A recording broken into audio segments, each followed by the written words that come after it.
हाँ जी, good evening everyone. कैसे हो आप सब लोग? हाँ जी, गुड इवनिंग जी सबको। जय मसीह की, प्रेज द लॉर्ड।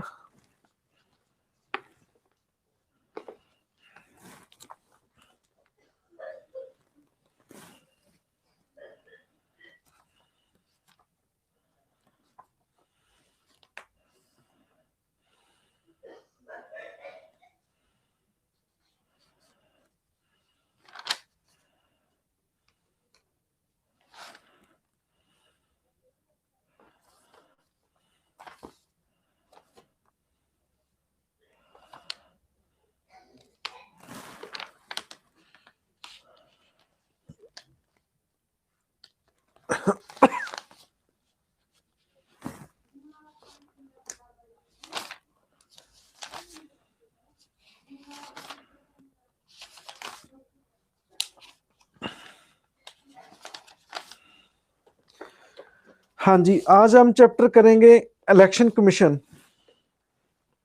ठीक है, आज हम चैप्टर करेंगे election commission.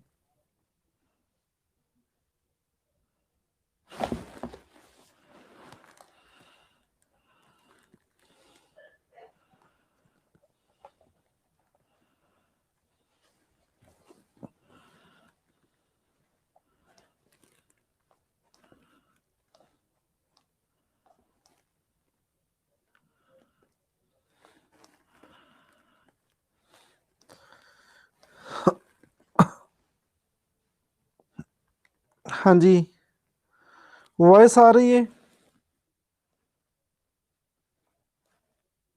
M I audible? Okay.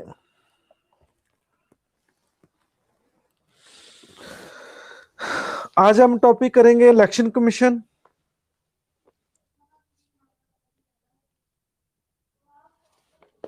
Part 15 में है ये।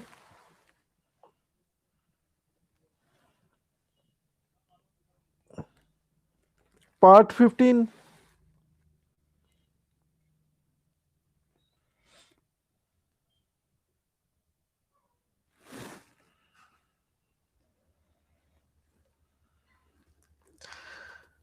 हाँ जी, देखो, इलेक्शन कमीशन हमारे देश में, आपको पता ही है, we are having largest democracy in the world. और फ्री एंड फेयर इलेक्शन कराने के लिए हमारी ये कॉन्स्टिट्यूशन बॉडी है, इलेक्शन कमीशन। देखो, फ्री एंड फेयर का मीनिंग क्या है कि बिल्कुल जिसमें कोई धांधली ना हो, जिसमें कोई करप्शन ना हो।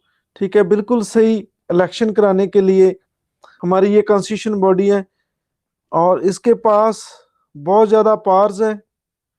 ठीक है, और ये इलेक्शन के टाइम गवर्नमेंट तो केयर टेकर होती है। जैसे पार्लियामेंट के इलेक्शन है तो पीएम तो केयर टेकर होता है, किसी स्टेट के इलेक्शन कराने या सीएम तो केयर टेकर को होता है। सारी शक्तियां इलेक्शन के टाइम में, जो पूरी देश की सारी शक्तियां हैं, वो इलेक्शन कमीशन के हाथ में होती हैं। और ये एक कॉन्स्टिट्यूशन बॉडी है। संविधान के आर्टिकल पार्ट 15 में पार्ट 15 में इसकी प्रोविजन दी गई है, इलेक्शन कमीशन। हाँ जी, तो article 324 of the constitution provide that power of superintendents directions and control of election to parliament, state legislature, office of president and vice president shall be vested in the election commission। तो election commission किस किस के election कराता है? मैंने आपको सबको ही बताया, पार्लियामेंट के ये इलेक्शन कराता है। पार्लियामेंट में कौन कौन आ जाएगा जिसके इलेक्शन कराता है? लोकसभा, राज्यसभा, और प्रेसिडेंट आ जाएगा, और वाइस प्रेसिडेंट आ जाएगा, और स्टेट की जो एलए होती है, लेजिस्लेटिव असेंबली। ठीक है, तो उसके इलेक्शन ये करवाता है। एमएलए के इलेक्शन भी ये करवाता है। ठीक है, हाँ जी, क्लियर है। स्टेट गवर्नमेंट को भी बनाना होता है इन्हें। ठीक है, तो किसके नहीं कराता, बस एक ही याद रख लो, ये पंचायत के इलेक्शन नहीं कराता। पंचायत के इलेक्शन ही नहीं ये कराता, लोकल बॉडीज इलेक्शन नहीं कराता ये। ठीक है, आप इतना याद रख लो। सब कराता है लेकिन पंचायत के इलेक्शन नहीं कराता। ठीक है। हाँ जी, तो ये बात क्लियर है। ठीक है। मैं आपको बोल रहा था कि India is largest democracy in the world, and first democracy in the world कौन है? हाँ जी, first democracy in the world.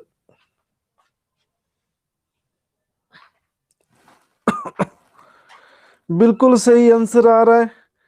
श्रुति और सुमनप्रीत, सोफिया और शशांक, बहुत सारे लोगों के नाम है, रोहित कुमार, गिलप्रीत, सबके आंसर बिल्कुल सही है।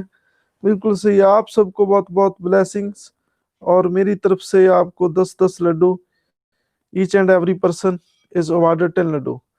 ठीक है। और यूएसए फर्स्ट है, दुनिया में सबसे पहले डेमोक्रेसी यूएसए में आई, और we are having largest democracy in the world. बहुत ज्यादा वोटर है हमारे देश में, पॉपुलेशन ज्यादा होने के कारण। ठीक है। तो इलेक्शन कमीशन वर्गी बॉडी हमारे देश में होनी चाहिए। ठीक है। हाँ जी, कोई बात नहीं है जॉनी जी, ये चलेगा, गुड मॉर्निंग भी चलेगी, क्योंकि जो लोग हमेशा फिटफाट रहते हैं, मतलब बहुत बड़े अच्छे मूड में रहते हैं, उनकी हमेशा गुड मॉर्निंग ही होती है, कोई दिक्कत नहीं है। ठीक है, डोंट वरी, आप पॉलिटी में दिल लगाइए। ठीक है, पॉलिटी को दिल से प्यार करें आप सब लोग। ठीक है, पॉलिटी को इतना प्यार करें, इतना प्यार करें पॉलिटी को। ठीक है, कि पॉलिटी आपके दाएं बाएं, ठीक है, आपके सामने, आपके ऊपर, दाएं बाएं, पीछे, नीचे, ठीक है, हर तरफ। ठीक है, तू ही तू नजर आए, जहां देखूं तू ही तू। बिल्कुल सही कह रहे हैं, मुझे वर्ड नहीं याद आ रहा, तो ये सुमनप्रीत ने, अच्छा, ड्रीम में भी पॉलिटी, बिल्कुल सही है। ठीक है, हर तरफ तू ही तू नजर आए। जैसे जो रिलीजियस माइंडेड लोग होते हैं, उनको हर तरफ तू ही तू नजर आता है।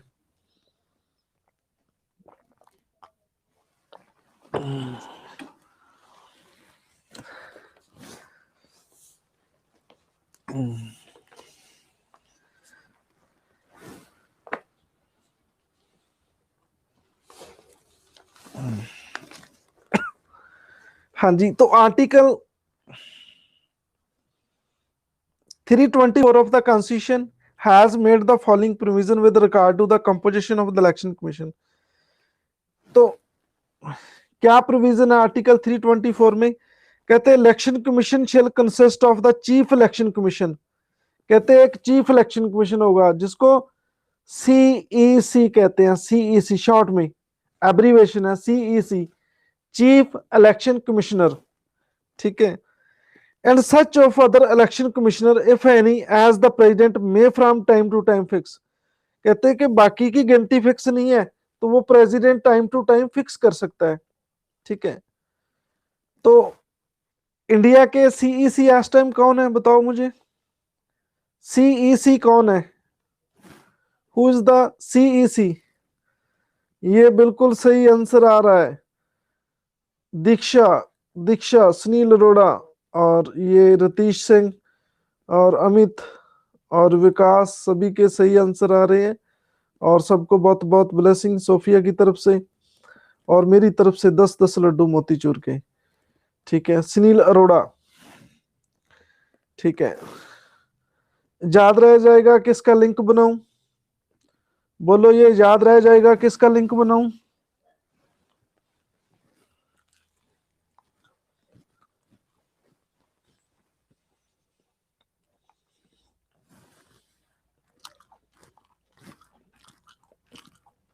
ओके,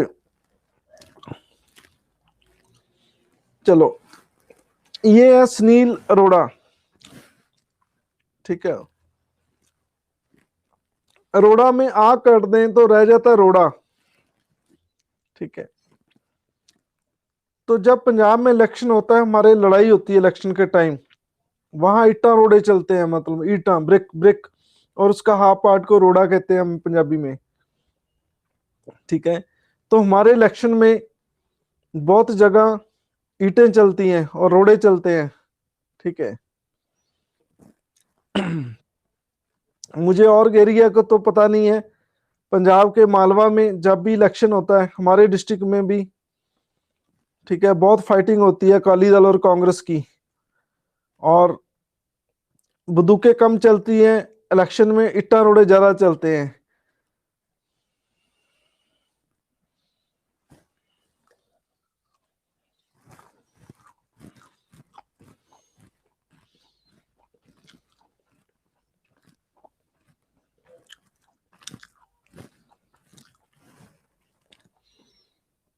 तो जो हमारे सीईसी है वो कहाँ, सुनील अरोड़ा।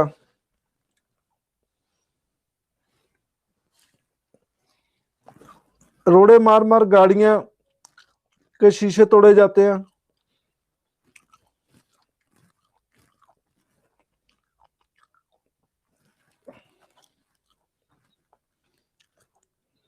हाँ जी, तो हमारे सीईसी कौन है? सुनील अरोड़ा जी। आई एम वेरी सॉरी, वो तो इतना रोड़े नहीं चलाते, लेकिन थोड़ा याद करना ठीक रहेगा।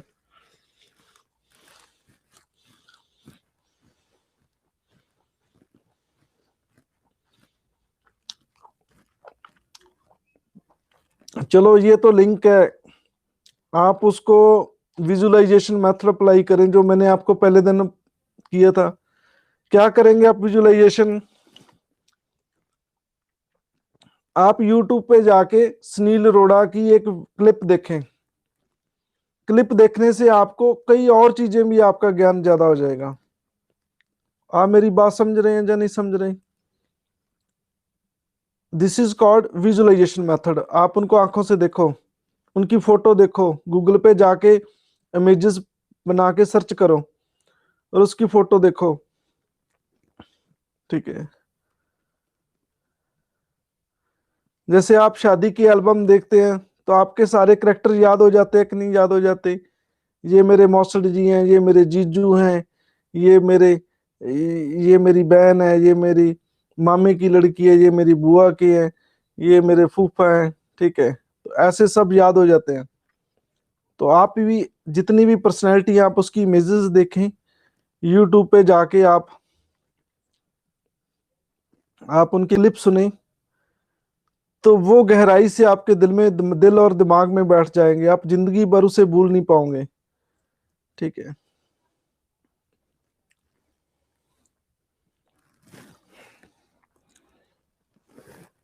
चलो, बहुत बार क्वेश्चन आया है एग्जाम में कि हमारे इलेक्शन कमिश्नर कितने हैं? ठीक है, तो हमारे इलेक्शन कमिश्नर कितने हैं?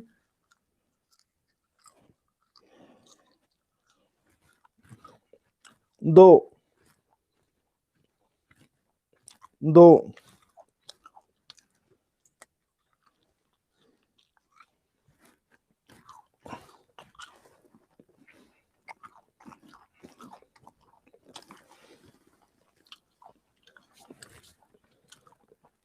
दो। कोई तीन वाला है? कोई है तीन वाला? दो तो गलत जवाब है सभी का। ये शशांक है, कोई इनका आंसर है तीन।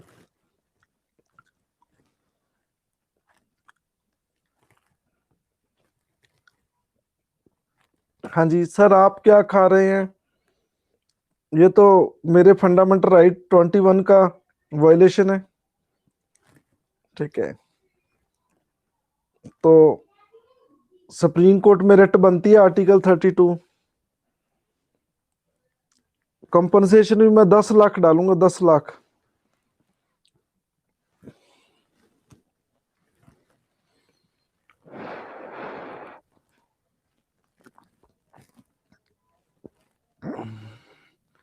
फिर क्या हुआ, स्टूडेंट है, रिट तो बनती है भाई।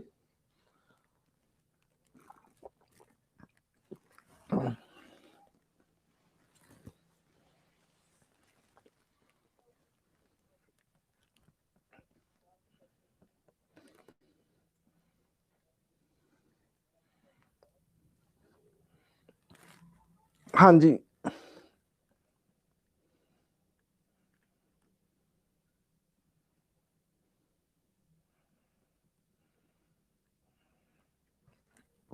चलो सोफिया को कुछ नहीं कहेंगे, ठीक है। सोफिया पे कोई फंडामेंटल राइट वायलेशन नहीं हुई।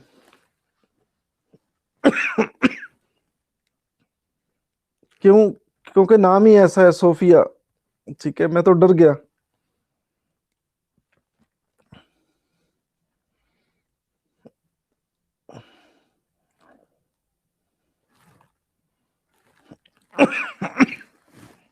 हाँ जी, अभी आपका गलत है, ये गलत है, सभी का आंसर गलत है, सबके लड्डू वापस होते हैं। क्योंकि कॉन्स्टिट्यूशन आर्टिकल 324 सिर्फ सीईसी की बात करता है, सीईसी की बात करता है। कहते हैं कि अदर जो कमिश्नर हैं, जो इलेक्शन कमिश्नर हो गए, हाँ जी, जो अदर इलेक्शन कमिश्नर हो गए, अदर इलेक्शन कमिश्नर हो गए, वो प्रेसिडेंट डिसाइड करेगा। अभी तो मैं आपको करा के हटा हूं, आप क्या बात कर रहे हो आप?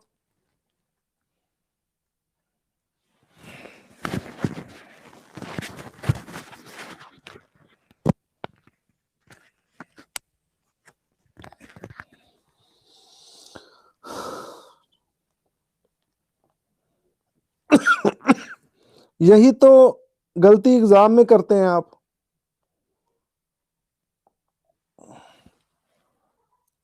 यही तो गलती एग्जाम में करते हैं। आवाज आ रही है? Am I Audible?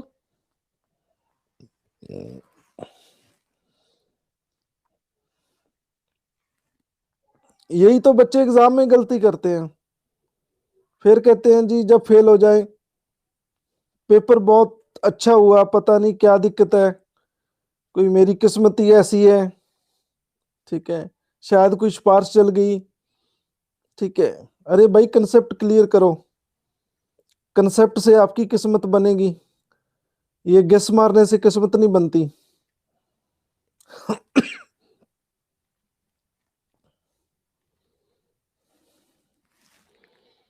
हाँ जी, बहुत बार एग्जाम में ये क्वेश्चन आया है, स्टेटमेंट दे देते हैं, ठीक है। तो बोलो कॉन्स्टिट्यूशन एक की बात करता है, एक की। गॉड कितने हैं? बोलो गॉड कितने हैं? एक। एक के कंसेप्ट पे चलना है, ठीक है। वाइफ कितनी होनी चाहिए? एक। हस्बैंड कितने होने चाहिए? एक। चीफ इलेक्शन कमिश्नर कितने होने चाहिए? एक। एक ही है, ठीक है। कमिश्नर की बात नहीं करता।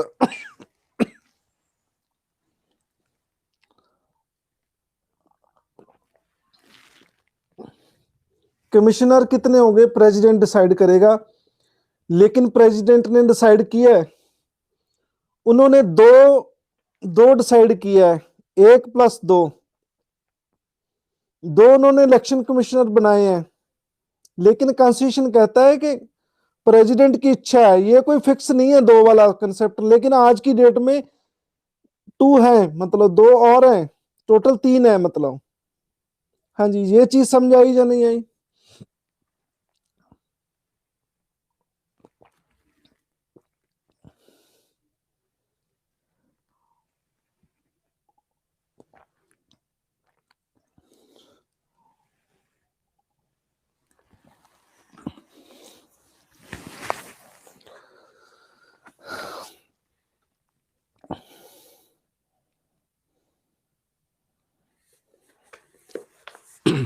यूपीएससी में बहुत बार क्वेश्चन आया है, आप गहराई से समझने की कोशिश करो। मैं दोबारा फिर रिपीट करता हूं, किसी के दिमाग में डाउट ना रह जाए।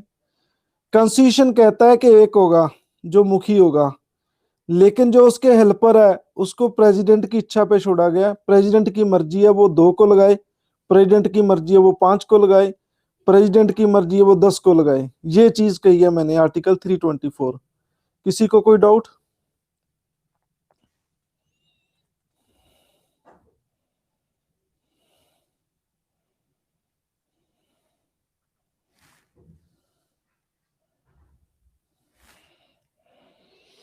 हाँ जी, appointment of chief election commissioner and other election commissioner shall be made by president.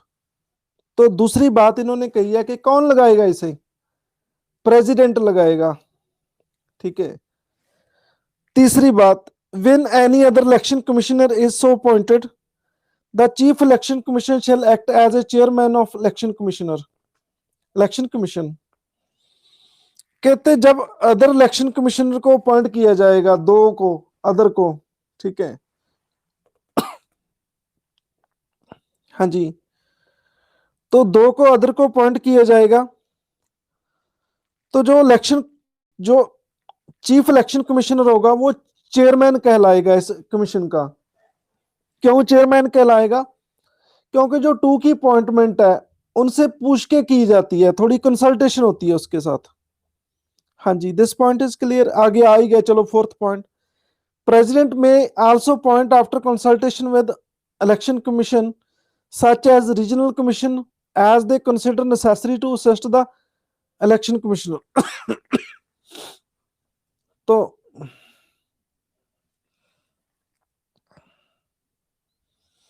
हाँ जी, तो प्रेसिडेंट और सलाह करके कमीशन के साथ, सच रीजनल कमिश्नर के साथ, ठीक है, as he may consider necessary to assist the election commissioner. कहते हैं इलेक्शन कमीशन को असिस्ट करने के लिए, उनकी हेल्प करने के लिए वो क्या करता है, रीजनल कमिश्नर नियुक्त करता है। रीजनल कमिश्नर, ये तीसरी पोस्ट आ गई, एक रीजनल कमिश्नर, ठीक है, इलेक्शन को कंडक्ट करने के लिए क्षेत्रीय, हिंदी में कहते से क्षेत्रीय रीजनल कमिश्नर नियुक्त करेगा, ठीक है। देखो, तीन बंदे तो सारे देश का इलेक्शन ही कंडक्ट करा सकते हैं। आपको तो पता है 17th लोकसभा के इलेक्शन हो या 2019 में, तीन बंदे तो सारे देश का इलेक्शन नहीं करा सकते, तीन क्या करेंगे?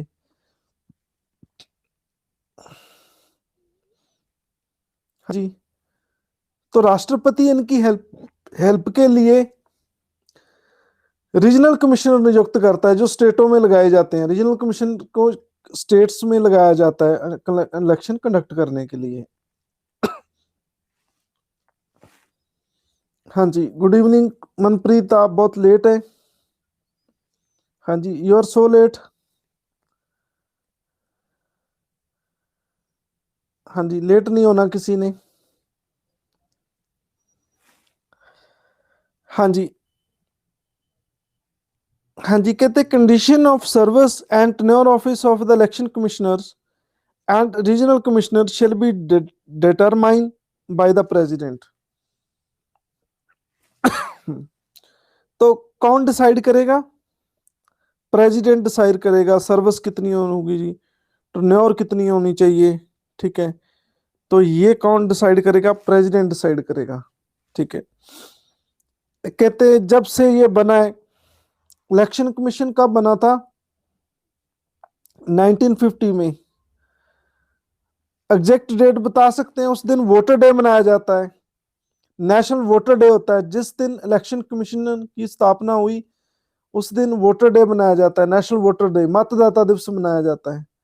क्या आप एग्जैक्ट डेट बता सकते हो? 25 जनवरी, बिल्कुल सही आंसर है। ये ग्रेड सिक्सर बाय दीक्षा। दीक्षा, मुस्कान का आंसर बिल्कुल सही है। और आप सबको बहुत बहुत ब्लेसिंग, और मेरी तरफ से laddu. Great sixer by Diksha. 1989 election commission function as a single member body. कहते हैं 1989 तक सिर्फ एक ही रहा, एक ही। वो कौन था? CEC, chief election commissioner. हाँ जी, बता सकते हैं इंडिया के पहले सीईसी कौन थे? ठीक है, बोलो इंडिया के पहले सीईसी कौन थे? Who was the first CEC? ये दीक्षा का बिल्कुल सही आंसर है। और एक और सिक्सर, और Sophia Williams also. Sukumar Sen was the first CEC of India. आपको बहुत बहुत blessing, you got blessing. And मेरी तरफ से आपको सबको 10-10 लड्डू ना मिलते हैं। लेकिन 1989 में क्या हुआ, प्रेसिडेंट ने 2 मोर इलेक्शन कमीशन को नियुक्त किया, जो वर्कलोड था उनको कम करने के लिए। और इस साल जो एज है, वोटिंग एज है, वो 21 से 18 कर दी गई। जो वोटिंग एज थी पहले 21 ईयर थी, ठीक है, और 18 ईयर कर दी, फिर 18 ईयर कर दी, ठीक है। इससे फायदा हुआ कि नुकसान हुआ? काम तो बढ़ गया, लेकिन इलेक्शन कमीशन का एज कम कर दी वोटिंग की। इससे फायदा हुआ कि नुकसान हुआ? बेटर हुआ, क्योंकि जो बच्चे अभी अभी जो टीन एजर पार करके, जो टीन एज है, ठीक है, वो टीन एज से निकलेंगे, उनको भी राइट है अपने रिप्रेजेंटेटिव चुनने का, डेमोक्रेसी में भाग लेने का, उनको भी फायदा हुआ, ठीक है। उनमें मेच्योरिटी आएगी जब वोट डालने जाएंगे, ठीक है। उनको बहुत कुछ सीखने को मिलेगा, ठीक है। उनको साहस होगा कि हमारी कितनी वैल्यू है, ठीक है। अब तक तो वो डांट ही खाते रहते हैं, कभी टीचर से, कभी मम्मी से, कभी डैडी से, कि आप फोन मत चलाओ, आप गेम मत खेलो, आप फेसबुक मत चलाओ, आप कोई सप सुप मत निकालो। सॉरी, सप नहीं, वो क्या होता है, व्हाट्सएप होता है, ओके, व्हाट्सएप होता है। अभी तक डांट ही पड़ती है उनको। पहली बार उन्हें थोड़ा कॉन्फिडेंस होता है कि देखो, हम चुन सकते हैं, हमारे लीडर को चुन सकते हैं, हम पीएम बनाएंगे, हम मोदी को बनाने वाले हम हैं। उनमें भी थोड़ा कॉन्फिडेंस बिल्ड होता है, ठीक है। देखो, मोदी जी को हमने चुना, ठीक है, उनमें मन में थोड़ा कॉन्फिडेंस आता है। तो आप अमेंडमेंट, हाँ जी, अमेंडमेंट कौन सी थी ये 21 से 18 वाली? अमेंडमेंट कितनी थी ये, कितने नंबर अमेंडमेंट थी ये, कोई बता सकता है?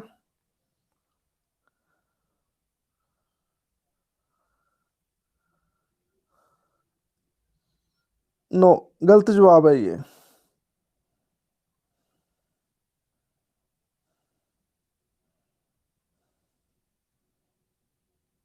गलत जवाब।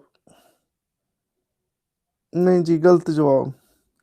ये दीक्षा का बिल्कुल सही आंसर है, अमित सिंह और दीक्षा और चंदनी एंड गिलप्रीत, बिल्कुल सही आंसर है। और अनीता 61st अमेंडमेंट, मुस्कान मट्टू, सबको बहुत बहुत ब्लेसिंग और मेरी तरफ से लड्डू। आज तक की सबसे बड़ी खबर, सही आंसर है 61। चलो, इसका लिंक बताऊं?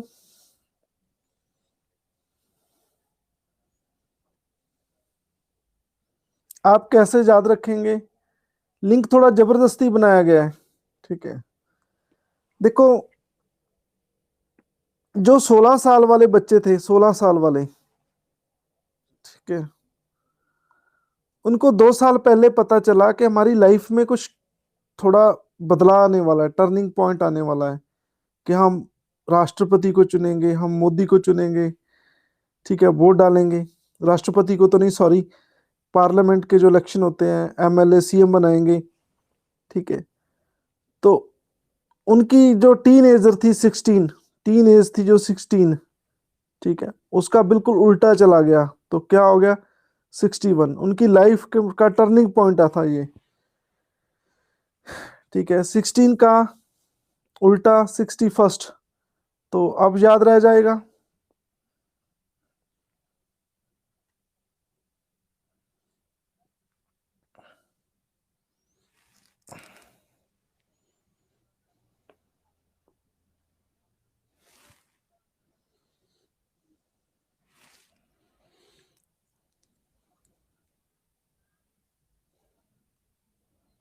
1990 में कहते कि दो जो पोस्ट क्रिएट की गई थी उसको खत्म कर दिया गया, लेकिन दोबारा 1993 में दोबारा फिर मोर टू इलेक्शन कमीशन नियुक्त किए गए। आज की डेट में ये फंक्शनिंग मल्टी मेंबर बॉडी है, और जो 3 इलेक्शन कमिश्नर है एक उनका हेड होता है। लेकिन कॉन्स्टिट्यूशन में अभी भी एक लिखा है, कॉन्स्टिट्यूशन में अभी भी एक लिखा है।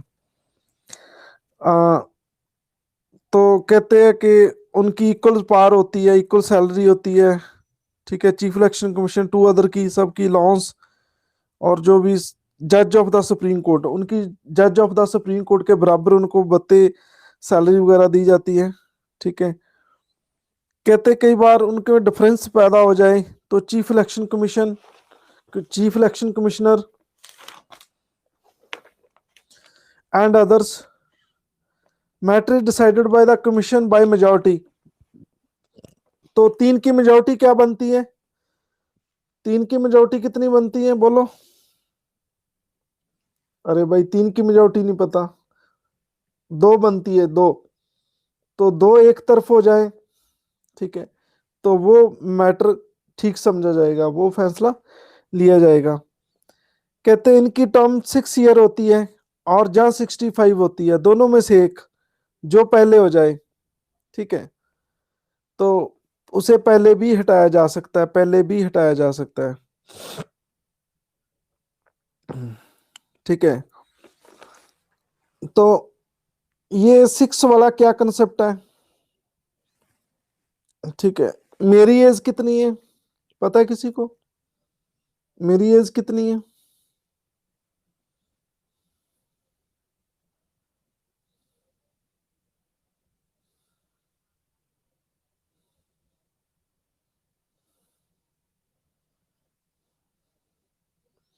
एटीन 82, बिल्कुल सही है। मेरी एज 139, 1982 का बर्थ है मेरा। तो मैं आई थिंक 38, 38। ओके, मैं अब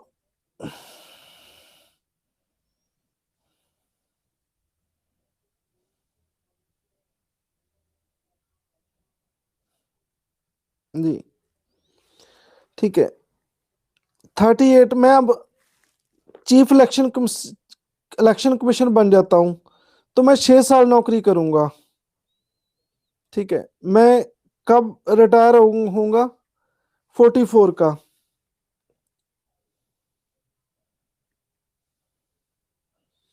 हाँ जी, तो मैं कब रिटायर होऊंगा बोलो? 44। ठीक है, तो हाँ जी, जे मैं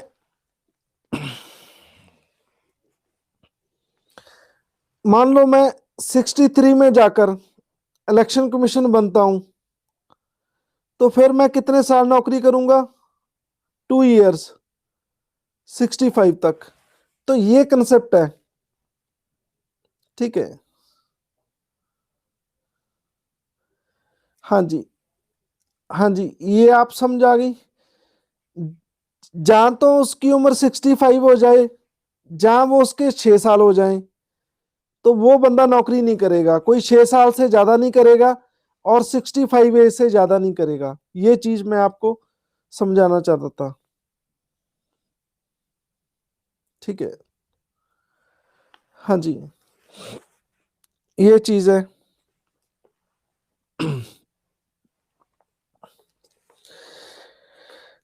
Article 324 Constitution made the following provision safeguard and ensure dependent impartial functioning of election commission। कहते हैं ये आर्टिकल 324 ये बताता है कि देखो कैसे ये फ्री एंड फेयर इलेक्शन होगा, कैसे होगी ये चीज। कहते जो सीईसी है उनको टर्न्योर दी गई है, ठीक है, टर्न्योर दी गई है, कहते उसको हटाया नहीं जाएगा, लेकिन हटाया जाएगा तो वो बहुत मुश्किल है। जैसे सुप्रीम कोर्ट का जज हटाया जाएगा, आपको प्रोसीजर मैंने कराया था, आपको प्रोसीजर जजेस को हटाने का, कि हम सुप्रीम कोर्ट हाई कोर्ट के जजेस को कैसे हटाएंगे। बहुत डिफिकल्ट प्रोसीजर है, मैंने आपको कराया था, शायद आप भूल गए होंगे। याद है सबके? बोलो याद है?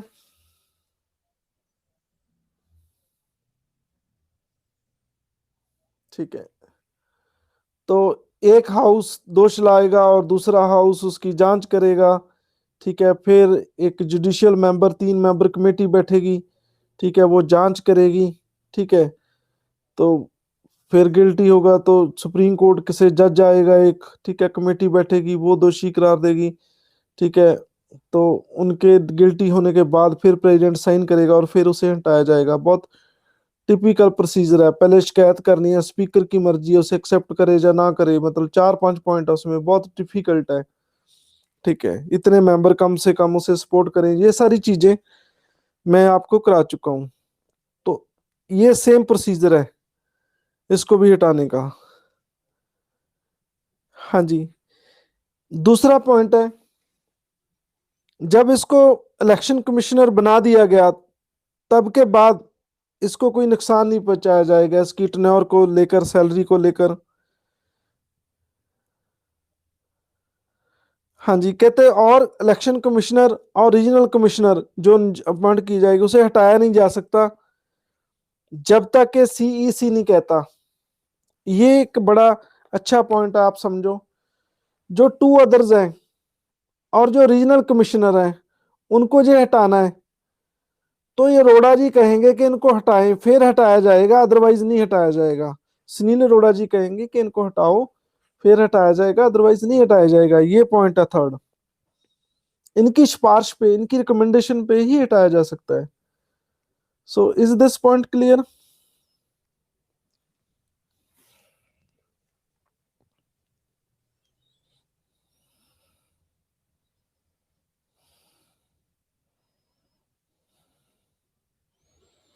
हाँ जी, कहते कुछ ड्रॉबैक्स हैं, कुछ कुछ फ्लॉज हैं इलेक्शन कमीशन में। वो क्या है? एक, इनकी क्वालिफिकेशन नहीं बताई कॉन्स्टिट्यूशन ने भी उनकी क्वालिफिकेशन क्या होगी। ठीक है, लेकिन जो सीनियर मोस्ट आईएएस है उनको लगाते हैं ये, मतलब एक ट्रेंड जा रहा है। मतलब संविधान ऐसा कुछ नहीं कहता कि आईएएस को लगाओ, वो तो साइलेंट मूड पे है इस बात, इस चीज में तो। ठीक है, लेकिन कोई क्वालिफिकेशन नहीं बताई गई, ये ड्रॉबैक है। टर्म कितनी है मेंबर्स की, ये भी नहीं बताई गई। ठीक है, ठीक है, स्पेसिफाइड द टर्म, टर्म कितनी टर्म वो बन सकते हैं या नहीं बन सकते, एक बार, 2 बार। जैसे अमेरिका का राष्ट्रपति 2 टर्म्स ही रह सकता है, आपको पता होगा, सिर्फ वहां टर्म भी 4 साल की है। हाँ जी, पता होगा, जो बिडेन अभी बने हैं कि बन गए के अभी बनने हैं। चलो आपसे क्वेश्चन पूछता हूँ, आप न्यूज देखते हैं, बन गए हैं जब बनने हैं अभी? अभी नहीं बने, बिल्कुल सही, अभी नहीं बने, इलेक्शन चल रहा है, अंडर प्रोसेस है। सही है, सही है, आपका ज्ञान अच्छा है। ठीक है, मेरे से ज्यादा है।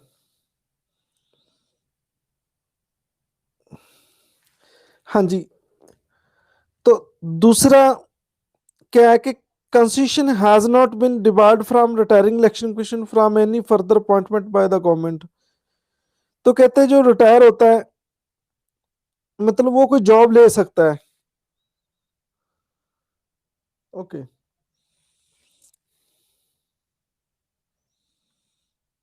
मेरी ज्यादा नॉलेज नहीं है, मैं तो स्टूडेंट हूँ, still I am the part of learning.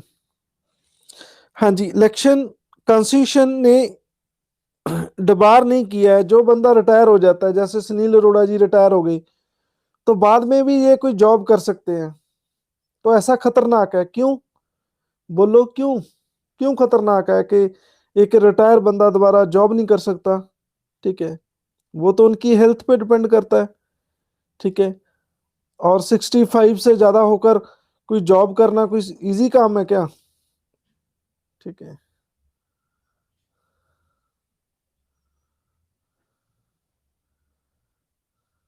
ये बिल्कुल सही बात है, श्रुति ने सही कहा। इन्फ्लुएंस, ठीक है, स्पोर्ट डोमिनेंस, बिल्कुल सही कह रहे हैं आप। क्योंकि जब इलेक्शन कमीशन होगा तो तब उसे पार्टी कोई अप्रोच कर सकती है कि देखो हमारी फेवर करो, आपके रिटायर होने के बाद भी आपका पूरा प्रबंध कर दिया जाएगा जॉब का, आप चिंता मत करो। ठीक है, हाँ जी, आपको कहीं नौकरी दे दी जाएगी। तो ये 3 ड्रॉबैक हैं इलेक्शन कमिश्नर के। ठीक है, अब पावर्स एंड फंक्शंस क्या हैं? एडमिनिस्ट्रेटर पावर्स हैं, एडवाइजरी पावर्स हैं, क्वेसी जुडिशरी पावर्स हैं, हम सारी ये पावर्स चेक करेंगे। 15 पावर्स हैं, ठीक है।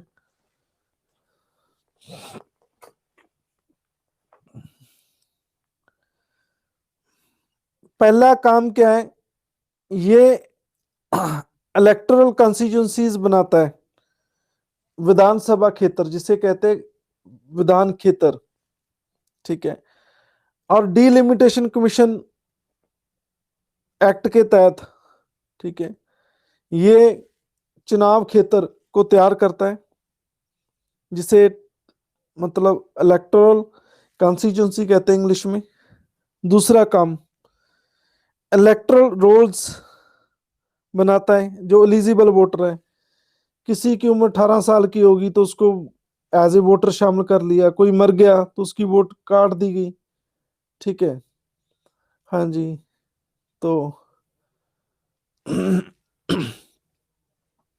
कोई मान लो शिफ्ट माइग्रेट कर गया तो उसकी वोट काट दी, ये अपडेट करना इसका काम है, इलेक्टोरल रोल्स को, वोटर सूची को। ये dates and schedules election commission की डिक्लेयर करता है, और जो भी नॉमिनेशन पेपर होते हैं उसको चेक करता है। हाँ जी। तो जब ये डेट अनाउंस करता है रेडियो पे, टीवी पे, मीडिया के सामने, तो एक इमीडिएट इफेक्ट होता है, वो क्या होता है आप बता सकते हैं? कोई है आप में कोई शक्तिमान जो आज शहीदी दे सके? जब इलेक्शन कमीशन डेट्स अनाउंस करता है इलेक्शन की, तो इमीडिएट कुछ चीज होती है, वो क्या होती है? मैंने आपको शायद क्लास में पहले बता चुका हूं आपको। ये बिल्कुल सही जवाब है, अमित का great sixer. Amit ji ball ही गवाच गई है। आचार संहिता, आचार संहिता बिल्कुल सीखा है, इसे इंग्लिश में कहते हैं कोड ऑफ कंडक्ट। जो ही ये स्पीच देंगे सुनील अरोड़ा जी के फलानी इस स्टेट में इलेक्शन होने जा रहा है, बिहार में इलेक्शन होने जा रहा है, तो तब से कोड ऑफ कंडक्ट लागू हो जाता है। हम नेक्स्ट अगले चैप्टर में पढ़ेंगे, आने वाले चैप्टर में, जो इलेक्शन प्रोसीजर है, ठीक है। कोड ऑफ कंडक्ट क्या होता है कि पार्टी ऐसा नहीं करेगी, ऐसा नहीं करेगी, ऐसा नहीं करेगी, उस पर कार्रवाई होती है। पीपल रिप्रेजेंटेशन एक्ट आपके मेन के सिलेबस में है, मैं वो आपको कराऊंगा, बहुत इजी है। आपके सिलेबस में मेंशन किया है कि main feature of the people representation act 1950 and 51, तो वो मैं आपको 1 महीने के बाद जब ये खत्म हो जाएगा, तो तब मैं आपको बेयर एक्ट का लाने को कहूंगा, तब मैं उसे आपको कराऊंगा, ठीक है। तो अमित, आपका ग्रेट सिक्सर, आपको बहुत बहुत ब्लेसिंग सोफिया की तरफ से, और मेरी तरफ से 10 मोतीचूर के laddu. Code of conduct English में कहते हैं इसे, पंजाबी में कहते हैं आचार संहिता। जब से ही कमीशन बोलना स्टार्ट करता है तब से कोड ऑफ कंडक्ट लग जाता है, कोई नई पोस्ट नहीं निकलेगी, किसी को किस तरफ सरकार की तरफ से कोई सहूलत नहीं मिलेगी।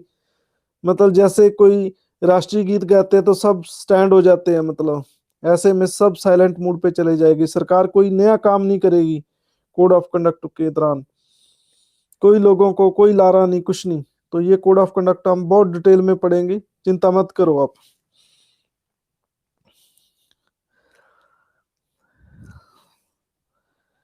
हाँ जी। तो ये to grant recognition to political parties and allot election symbol to them, ठीक है। तो कहते हैं कि ये पार्टी को रिकॉग्नाइजेशन करती है, जिस पार्टी को देखो रिकॉग्नाइजेशन मिल गई, मान्यता मिल गई, उसका तो सिंबल परमानेंट होता है। जैसे कांग्रेस का पंजा है, और बीएसपी का हाथी है, ठीक है, और बीजेपी का कमल का फूल है, ठीक है।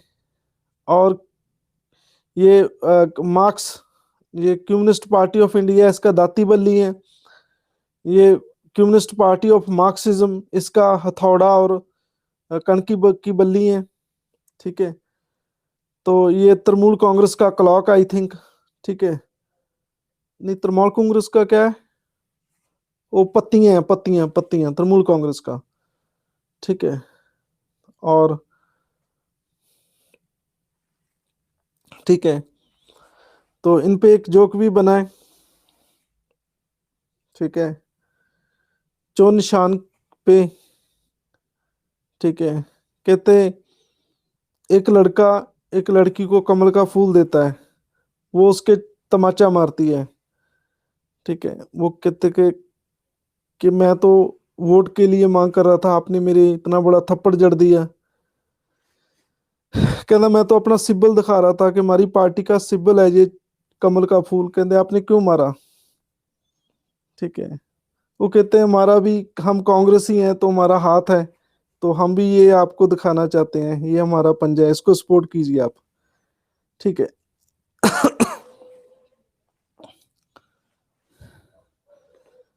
तो जो आजाद कैंडिडेट होते हैं, इंडिपेंडेंट कैंडिडेट होते हैं, जो किसी पार्टी से बिलोंग नहीं करते, इलेक्शन कमीशन उनको अपनी मर्जी से देता है, मतलब वो अपनी मर्जी से चूज नहीं करते, उनको अपनी मर्जी से चिन्ह देता है। जैसे किसी को कोई स्लेट दे दी, ठीक है, किसी को कोई बैट, किसी को बॉल, ठीक है, किसी को नल का हैंड पंप, ठीक है, किसी को टूटी, ठीक है। तो ऐसे चौन निशान दिए जाते हैं। पंजाब के एक राइटर हैं और पंजाब कला परिषद के चेयरपर्सन भी हैं, जो बच्चे पंजाब से हैं उनको ये याद करना पड़ेगा। पंजाब कला परिषद के चेयरमैन सरजीत पात्र, जानते हैं आप सरजीत पात्र को? बहुत फेमस राइटर हैं सरजीत पात्र, ठीक है। उन्होंने कुछ लाइनें लिखी हैं, कहते किसी का हाथी किसी का तीर कमान, ठीक है, हमारी आंख से निकला हमारा हंजू चो निशान, कि जो गरीब के आंसू होते हैं, ठीक है, वही उनका चो निशान होते हैं। ना ही उनको कमल के फूल से मतलब है कोई, ना ही उनको पंजे से मतलब है, ना ही उसे झाड़ू से मतलब है, ठीक है। उनकी जो आंख से हंजू है वो नहीं रुक पाए और रुक नहीं रहे, ठीक है, तो उनका चो निशान वही है। तो ये सरजीत पात्र की लाइनें हैं जो सेंसिटाइज करती है गरीब लोगों को।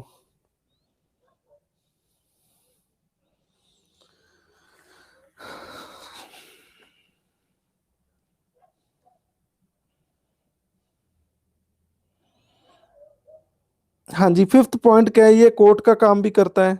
डिस्प्यूट पॉलिटिकल पार्टी की रिकग्नाइजेशन को लेकर हो, यूपी में एक बहुत बड़ा ड्रामा हुआ था 1-2 साल पहले, जो अखिलेश यादव और उनके फादर, क्या नाम है अखिलेश के डैडी का नाम क्या है? हाँ जी, यूपी वाले बच्चे होंगे, अखिलेश के डैडी कौन है? मुलायम सिंह यादव। इनके बीच लड़ाई हुई थी बहुत ज्यादा सिब्बल को लेकर, दोनों बाप बेटा की फाइट हो गई थी, ठीक है। तो समाजवादी पार्टी है इनकी, ठीक है।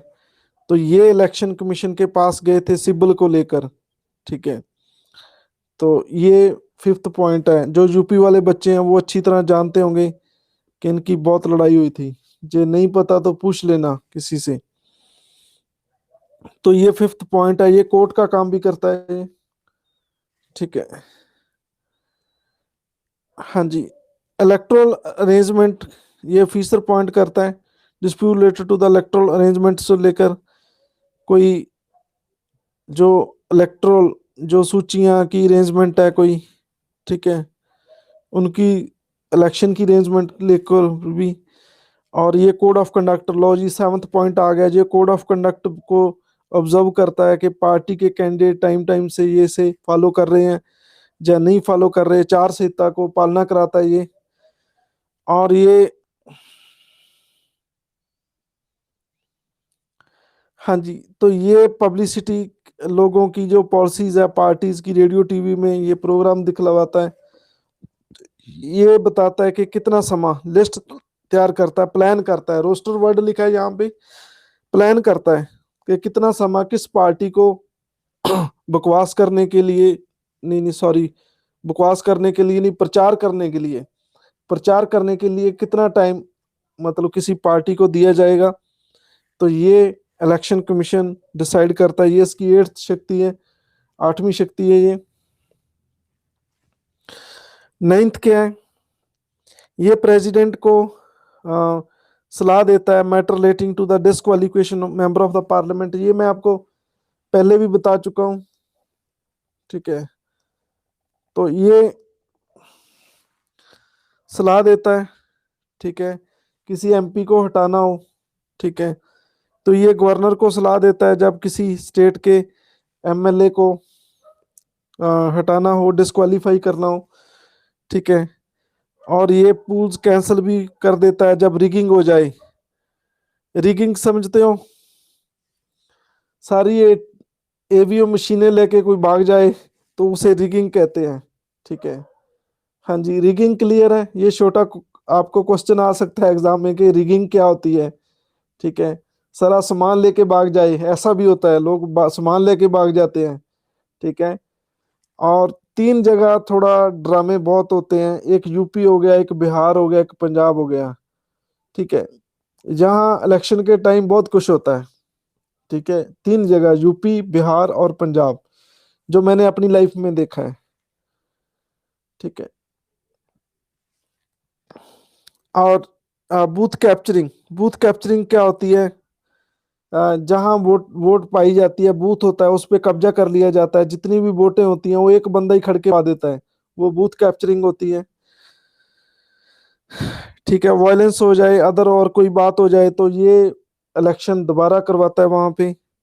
ठीक है, प्रेसिडेंट और गवर्नर को रिक्वेस्ट भी करता है कि हमें स्टाफ मुहैया कराया जाए।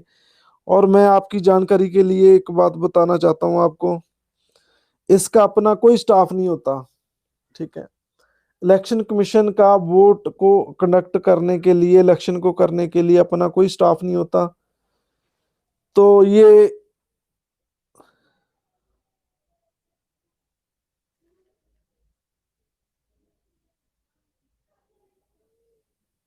सिक्योरिटी, तो ये पैरामिलिट्री फोर्सेस हैं।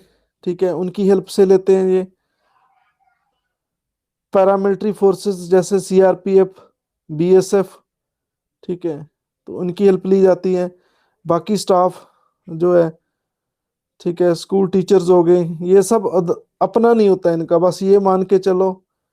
ठीक है, कि इनका अपना कोई नहीं होता।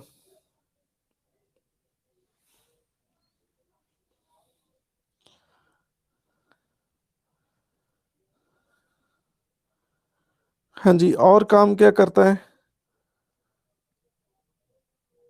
Supervise the machinery of the election commission through the country to ensure free and fair election. ये सुपरवाइज करता है कि जो फ्री फेयर इलेक्शन हो जाए। ठीक है, हाँ, और 14 क्या है? Advise the president when the election can be held in a state, president rule order to extend the period of emergency after 1 year। हाँ जी, तो ये बहुत अच्छा पॉइंट है। और कोई पॉइंट याद रहे ना रहे, 14 पॉइंट याद आपको करना पड़ेगा। इमरजेंसी में भी मैंने पढ़ा है। मान लो किसी स्टेट में प्रेसिडेंट रूल लगा दिया गया है, इमरजेंसी लगा दी, उसे 1 साल हो गया, तो वहां पे इमरजेंसी को एक्सटेंड करना चाहते हैं। ठीक है, और समय लगाना चाहते हैं, तो वो इलेक्शन कमीशन कह दे कि यहाँ इलेक्शन कराना बहुत मुश्किल है, इलेक्शन नहीं हो सकता। ठीक है, तो इलेक्शन कमीशन के कहने पे इमरजेंसी एक्सटेंड हो जाती है। हाँ जी, क्लियर है।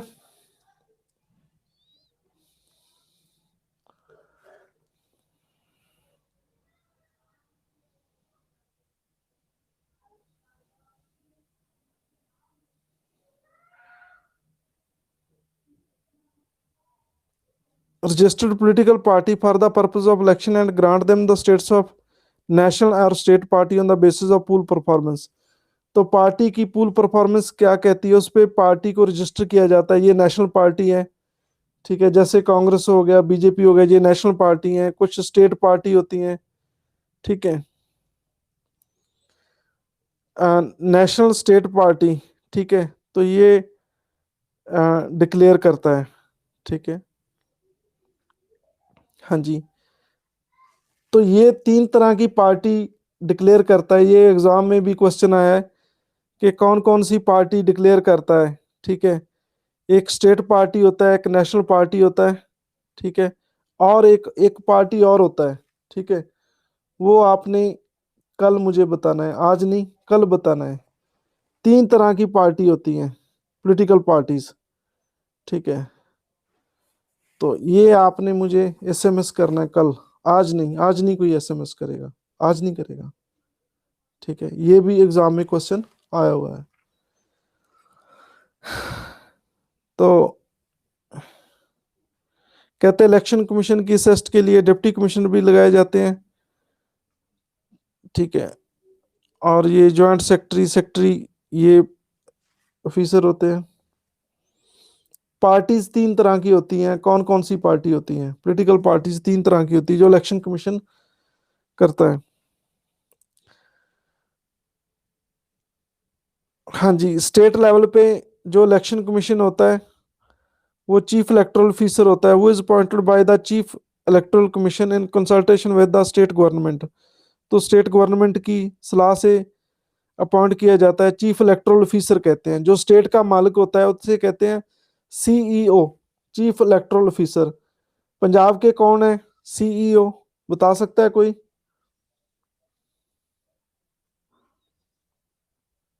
पंजाब के चीफ इलेक्टोरल ऑफिसर कौन है? पंजाब के इंचार्ज कौन है?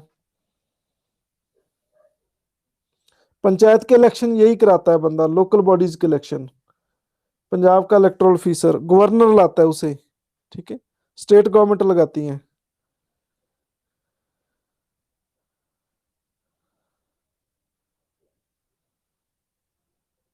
हाँ जी, चीफ इलेक्शन कमीशन की कंसल्ट से लगाया जाता है स्टेट गवर्नमेंट। चलो मैं ही बता देता हूँ, उसका नाम के राजू है, आईएएस ऑफिसर है पंजाब के, ये चीफ इलेक्टोरल ऑफिसर है। और इसके लेवल जो डीसी होते हैं जिले के, ये आरओ का काम करते हैं। मैंने पहले भी एक दिन बताया था आपका, आरओ, आरओ रिवर्स ऑसोमोस नहीं है, रिटर्निंग ऑफिसर है। ठीक है, और प्रिजाइडिंग ऑफिसर होते हैं जो पोलिंग बूथ में जो वोट को कंडक्ट करते हैं, उसे प्रिजाइडिंग ऑफिसर कहते हैं। विजन क्या है इनका? विजन बहुत अच्छा है, ज्यादा से ज्यादा लोगों की पार्टिसिपेट हो और डेमोक्रेसी को मजबूत बनाया जाए। मिशन क्या है इसका? इंडिपेंडेंस है, इंटीग्रिटी है, ऑटोनमी है। ठीक है, फ्री फेयर इलेक्शन कराने हैं। तो कुछ गाइडिंग प्रिंसिपल हैं। ठीक है, इक्वालिटी, इक्विटी, इम्पार्शियलिटी, इंडिपेंडेंट बनाए रखना है, फ्री फेयर, क्रेडिबिलिटी बनाई रखनी है, कि सारे सिटीजन पार्टिसिपेट करें, वोटर फ्रेंडली इन्वायरमेंट बनाना है। ठीक है, सारी जितने भी उनके इंटरेस्ट का ध्यान रखना है, जितनी भी पॉलिटिकल पार्टीज हैं। ठीक है, लोगों में अवेयरनेस फैलानी है वोटिंग के रिगार्डिंग, ह्यूमन रिसोर्स को एफिशिएंसी सर्विस देनी है, इंफ्रास्ट्रक्चर अडॉप्ट करना है, टेक्नोलॉजी अडॉप्ट करनी है। ठीक है, इनोवेशन प्रैक्टिस अडॉप्ट करनी है, जितनी भी डेमोक्रेसीज वैल्यूज है उनको लागू करना है पूरे देश में। ठीक है, तो ये चीज़ है। तो ये टॉपिक लगभग खत्म हो गया। कुछ ये इलेक्शन कमीशन जो कलाकार है उनकी भी सपोर्ट लेते हैं ये। तो इलेक्शन कमीशन के जो इलेक्शन कमीशन के जो स्टार हैं, जो इनकी हेल्प करते हैं, इनको प्रमोट करने के लिए, इलेक्शन कमीशन को प्रमोट करने के लिए, वो कौन है? उसे ब्रांड एम्बेसडर कहते हैं, brand ambassador of election commission. कौन कौन है ब्रांड एम्बेसडर, बोलो? सोनू सूद, आर जी श्योर? सोनू सूद है, सिंगर है ये सोनू सूद। एक स्पोर्ट्स पर्सन है, मैरी कॉम। ओके, मैरी कॉम। ठीक है, मैरी कॉम और अभिनव बिंद्रा सॉरी, ये भी ब्रांड एम्बेसडर है। हाँ जी, पंजाब का ब्रांड एम्बेसडर कौन है? गुरदास मान है। जानते हैं आप गुरदास मान को? हाँ जी, तो ये इलेक्शन कमीशन की हेल्प करते हैं। गुरदास मान बहुत नामवर सिंगर है। ठीक है, सूफिया ना गाते हैं ज्यादा। ठीक है, वो पंजाब के ब्रांड एम्बेसडर हैं इलेक्शन कमीशन के। ठीक है, तो ऐसे ही आपने ये ब्रांड एम्बेसडर भी मुझे बताने हैं कौन। एक नोटा है, नोटा क्या है? None of the above. ठीक है, आप किसी भी कैंडिडेट को पसंद नहीं करते तो ईवीएम में एक बटन होगा नोटा, ठीक है। हाँ जी, प्रचार करते हैं जी, लोगों को कहते हैं कि हमें वोट डालो, वोट डालनी चाहिए, किसी ना किसी को वोट डालो, आप जरूर वोट डालने जाएं, कोई वोट के बिना रह ना जाए, ठीक है। वोट सब सोच समझ कर अवेयरनेस फैलाते हैं लोगों में वोट की, ठीक है। तो देखो, सिंगर आपको कहें तो बहुत अच्छा होता है। और मैं आपको कहूं कि आप वोट डालने जरूर जाएं, तो हो सकता है मेरी बात आप ना माने, लेकिन आपको ये सूद कह दें, क्या सूद है ये, क्या नाम है इनका, सोनू सूद, सोनू सूद कह दे तो आप शायद जरूर जाएंगे, ठीक है। आपको जो मर गए वो राजपूत, कौन से राजपूत थे जो मर गए, वो जिन्हें सुसाइड कर लिया था, पता नहीं उनका मर्डर हो गया, क्या नाम था उनका, सुशांत राजपूत। हाँ, सुशांत राजपूत जिंदा होते, वो आपको फोन करके कहते कि आप वोट पाने जरूर जाओ, तो आपके आप पर असर ज्यादा होगा कि नहीं होगा, ठीक है। किसी को एक्टर कहे, अमिताभ बच्चन कहे आपको कि आप वोट डा, वोट डालने जाएं, आप जरूर जाएं, तो आप पे ज्यादा असर होगा, ठीक है। आपको सपना चौधरी कह दे कि आप वोट डालने जरूर जाएं, तो आप पे ज्यादा असर होगा। तो ब्रांड एम्बेसडर को लोगों में अवेयरनेस फैलाने के लिए, लोगों में प्रचार लाने के लिए, ठीक है, तो ब्रांड एम्बेसडर बनाए जाते हैं।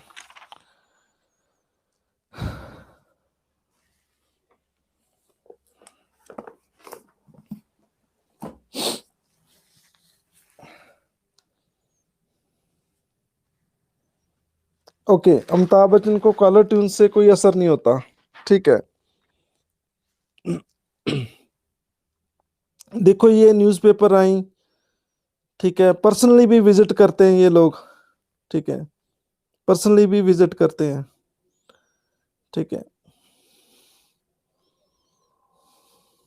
ओके,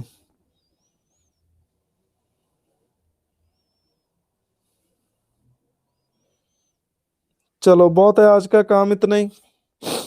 अब हमारे जो चैप्टर हैं बहुत छोटे छोटे हैं, ठीक है। पार्लियामेंट चैप्टर में 15 दिन से ज़्यादा समय लग गया था, ठीक है। तो आज ये जो छोटे छोटे चैप्टर हैं, अब तो आपका सिलेबस बहुत जल्दी खत्म होगा, बहुत जल्दी खत्म होगा, ठीक है। ये सारे बहुत छोटे छोटे टॉपिक हैं, ये भागेंगे, अब बहुत स्पीड से भागेंगे ये।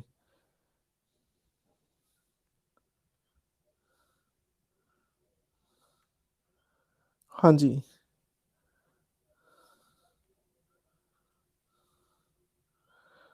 ठीक है जी, आप थैंक यू सो मच कहते हैं, तो ठीक है जी, गुड नाइट जी, ठीक है, कल मिलेंगे।